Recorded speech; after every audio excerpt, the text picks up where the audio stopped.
What's up, guys? Welcome back for episode 11 of this 32 and 32 series where I preview every team's 2025 offseason, going from the teams that finish at the bottom all the way to the teams that finish towards the top.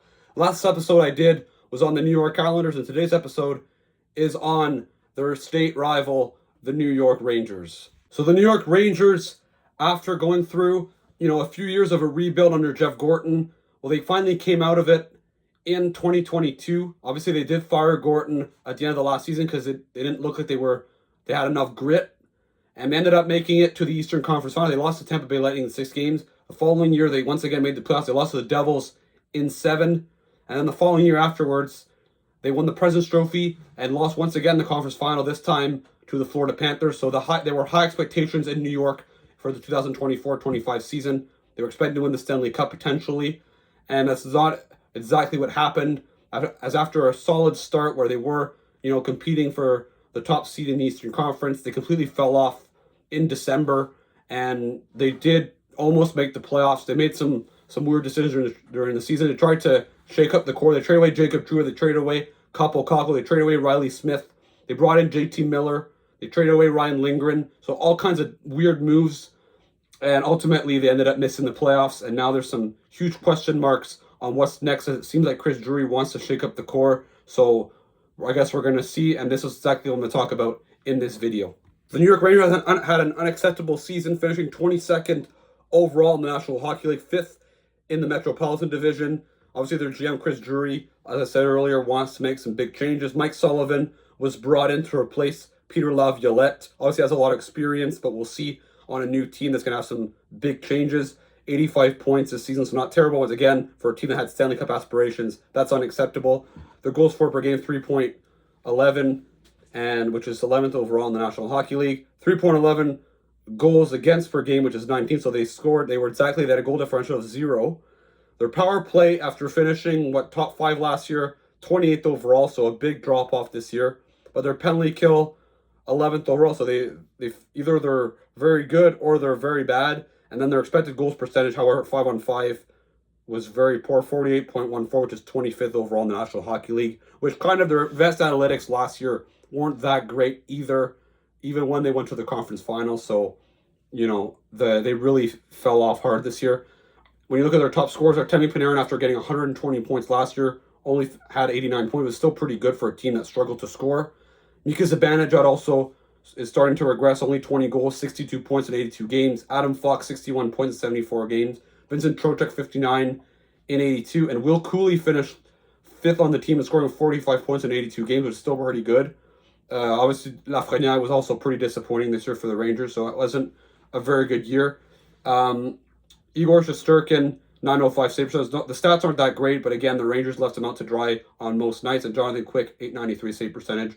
Another situation, same scenario as Igor Shesterkin. When you look at their projected roster for the 25-26 season before all their off-season moves, obviously a team that is very top-heavy. Artemi Panarin, Vincent Trocheck, Alexis Lafreniere. Hopefully Lafreniere can bounce back next year. Chris Kreider, JT Miller, and Gabe Perreault was their top prospect, who played a few games towards the end of the year. He's probably going to get some opportunity in the top 6. Will Cooley, Mika Zibanejad, and Brodzinski. Then after that, David Edstrom, Sam Carrick, and Matt Rempe. And that's on defense, Carson Soucy, Adam Fox, Keandre Miller, Will Borgen, Vakanainen, Schneider, and then net, Igor Shesterkin, John. Also the defense core, that's a pretty rough defense core when you look at it. And then they only have about $8 million in cap space, so not a lot to spend. When you look at their expiring contracts, they do have some key players to sign, especially Will Cooley and Keandre Miller, who are probably going to take up almost all that cap space. After that, Obi Kubel, DeHaan, Edstrom, Kaliev, Rempe, Jones, a bunch of depth guys that aren't going to cost that much. Are probably going to get maybe some two-way contracts, and they're just going to let go for free. It's not going to really matter. So I think that the Rangers, they have some big decisions to make with not a lot of cap space to do. When you look at what's coming up, Gabe Perreault was 23rd overall pick in 2023. I think he could be a future top 6 player. That's probably the only guy in the system that has that kind of potential. Brendan Othman was 16th overall pick in 2021, could maybe become a middle 6 player. Dylan Garand was 103rd overall in 2020. Obviously, with Shesterkin there, the odds of him becoming their future number 1 goalie are pretty slim, but could become maybe their backup and replace Jonathan Quick in a few years. Why not? Sikora, Brisson, who they got in exchange for Riley Smith at deadline from Vegas. So a bunch of okay guys there. When you look at their draft capital, they don't have a first round pick this year, but they could decide to keep it. However, when they made the trade there with Vancouver for JT Miller, there was a condition: either they keep this year's, which is going to be the 12th overall pick. If not, it'll be next year's. I think if I were the Rangers, to be honest, I would probably let go of the 12th overall pick and protect next year's, because when you have a chance to get a guy like Gavin McKenna, it's going to be very tough for the team that does have a lot of aging players to get better next year. So you don't want to take the chance of losing your first round pick and that it becomes Gavin McKenna, a bit like what happened with the Ottawa Senators, the San Jose Sharks, when the Senators traded their first round pick and it unprotected for Matt Duchene, became the 4th overall pick, and also became Bowen Byron the following year when the Sharks traded away Erik Karlsson to the Senators. While their pick became the 3rd overall pick, which became Tim Stützle. So you don't want that same scenario to happen, especially if it were to become the 1st overall pick and become Gavin McKenna, who's a generational talent. Now, when you look at their needs for their offseason, obviously this is a team that I think still wants to compete for the Stanley Cup. They're going to make some big changes. I could see Kreider getting traded, maybe Trocheck. Zibanejad, they probably would look to trade. It's going to be pretty tough to move him, however. I could even see a world where they trade Panarin as well. He only has 1 year left on his contract, so I think some big changes are going to happen this summer.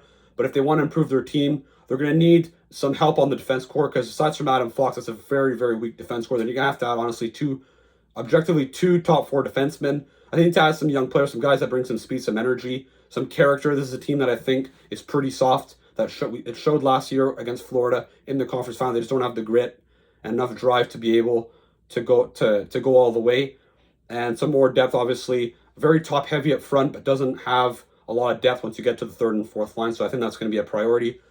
And long term, which eventually, Shesterkin signed long term. Fox, is still relatively young. Miller is still relatively young. Will Cooley, Lafreniere, you have Gabe Perreault, but I think more elite young talent is going to be necessary if they want to prolong this. I think the Rangers, the smart thing to do is a retool on the fly, where they get rid of some of their older players, maybe take 1 or 2 years and maybe sacrifice those years in order for a few years to be able to maybe compete for a Stanley Cup with a few of the young guys that they accumulate over the years. So I think that's what I think the Rangers should do this summer, and not go all in to lose in the first round again next year, because it's going to be very tough. You could maybe go to the second round, maybe go into the conference final, but I don't think that they have what it takes to beat, let's say, a team like the Florida Panthers.